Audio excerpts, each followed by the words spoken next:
Blackstone presents Befriend Your Brain, a young person's guide to dealing with anxiety, depression, anger, freakouts, and triggers by Faith G. Harper, PhD, LPCS, ACS, ACN. This book is read by Faith G. Harper. Preface. First of all, no one expected the original version of this book to be as hugely popular as it was.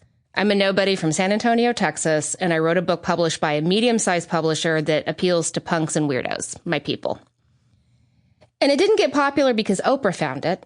It got popular because those same punks and weirdos read it and passed it on to their friends, who passed it on and passed it on and passed it on. And a couple of years after it was published, it ended up on bestseller lists, which just goes to show that punks and weirdos can absolutely change the world. And I got tons and tons of fan mail. Most of it was about how helpful they found the book and how they loved that I write the same way that I talk. The other 1% hated my language and thought it was disrespectful of my academic background. I guess if I have a PhD, I should sound boring and stodgy. They demanded a clean version of the book because they didn't like my language.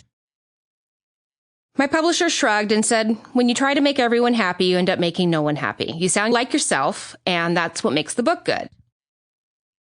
Then we got a note from somebody who worked with teens with significant trauma history who were also involved in the justice system, which is a lot of crap to go through before legal adulthood.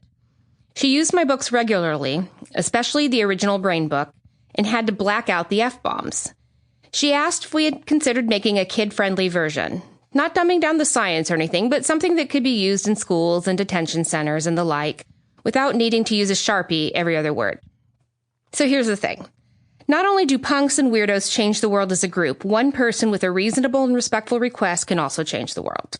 She wasn't yelling about how I write, she just wanted to use it in places where it was really needed. I sent that email to my publisher who said, that's totally fair, we should do it. So this book, the, quote, kid-friendly, unquote, version, was officially approved. So the next question was, do we have someone else write it or do I do it? Of course I wanted to do it. I did not want someone else dumbing everything down.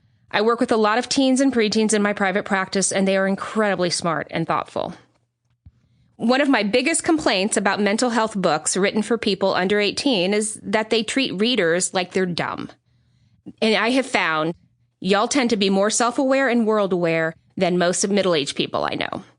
And y'all are the ones who are going to be fixing this planet long after we're gone. So no talking down or dumbing down of anything. No cheesy. No fake positives and cheer. Just real-life science, help, and advice. Because you're already living real life and you already have real... Sample complete. Ready to continue?